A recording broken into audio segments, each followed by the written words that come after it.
The next privacy policy we'll be looking at is Microsoft's online privacy policy. Okay, so the first thing I'd like to point out is Microsoft's collection of your personal information, namely this right here. It says we may also collect demographic information such as your zip code, age, gender, preferences, interests, and favorites.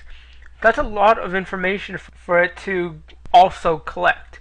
It's got your location, how old you are, what kind of things you like, and favorites from your browser.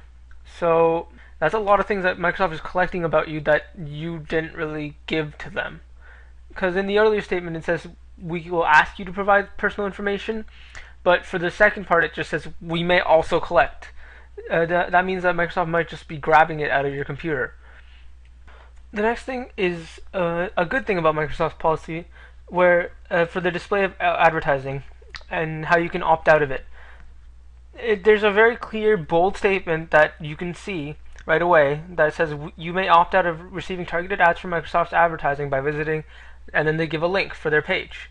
And they'll even give a link to their advertising policy as well.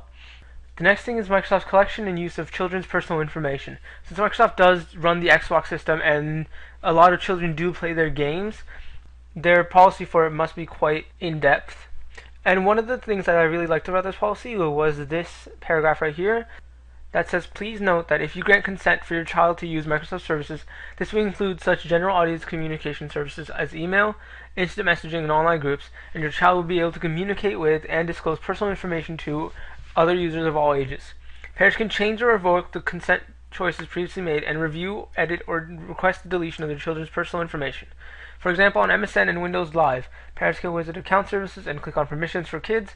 If we change the privacy statement in a way that expands the collection, use, or disclosure of children's personal information to which a parent has previously consented, the parent will be notified and we will be required to obtain the parent's additional consent.